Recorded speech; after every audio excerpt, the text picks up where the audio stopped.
My name is Daniel. That day, I was about to kiss my wife, but the thugs next to us smiled maliciously and took a picture of the moment. They took more than one picture. When I found out, I immediately stopped them, saying that it was a private moment between my wife and me, and asked them to delete the pictures.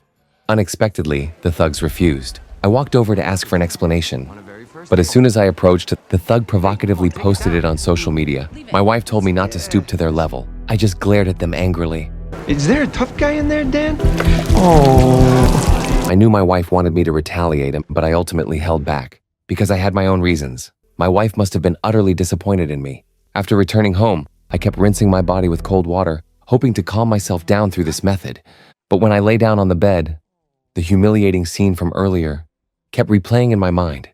The next day, my wife vented all her frustration on the punching bag and accidentally landed a punch on the club owner, Nikki's face. Surprisingly, Nikki didn't get angry, but instead listened to her. My wife naturally poured out all her grievances. She said I was a family-oriented man who doted on her and our 3 children, but she felt trapped in a quagmire. She believed I couldn't bring more joy into her life and criticized my performance last night as cowardly. However, she didn't know how ruthless I was before we got married.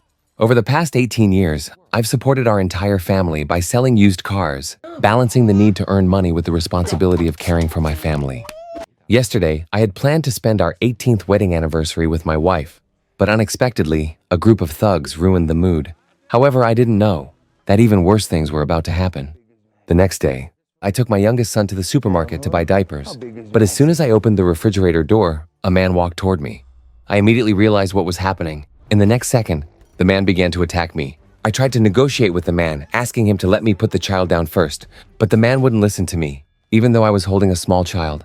I never gave the man a chance to harm me. I got angry. I then threw the man to the ground with one hand. My neighbor was shocked to see this. Daniel! At that moment, the killer charged at me and knocked me flying. I got up and was furious. I picked up a can from the ground and threw it at the killer repeatedly.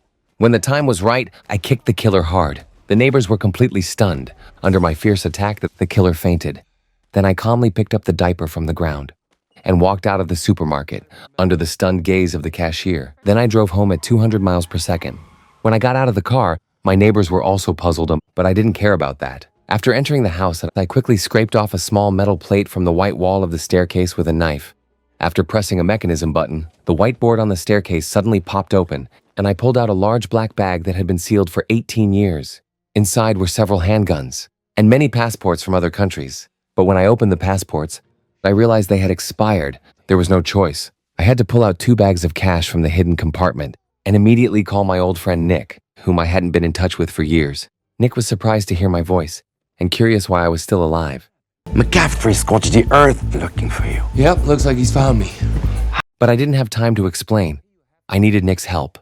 My family and I needed to change our identities. After quickly packing our belongings, I took my 3 children to find my wife. Then I told my wife we were going to Las Vegas. My wife was a bit confused, as this was truly unexpected. I explained that I wanted to take the family to visit the Eiffel Tower and watch Adele's concert together. At that moment, I suddenly saw a black SUV appear downstairs. I realized that if we didn't leave immediately, it might be too late.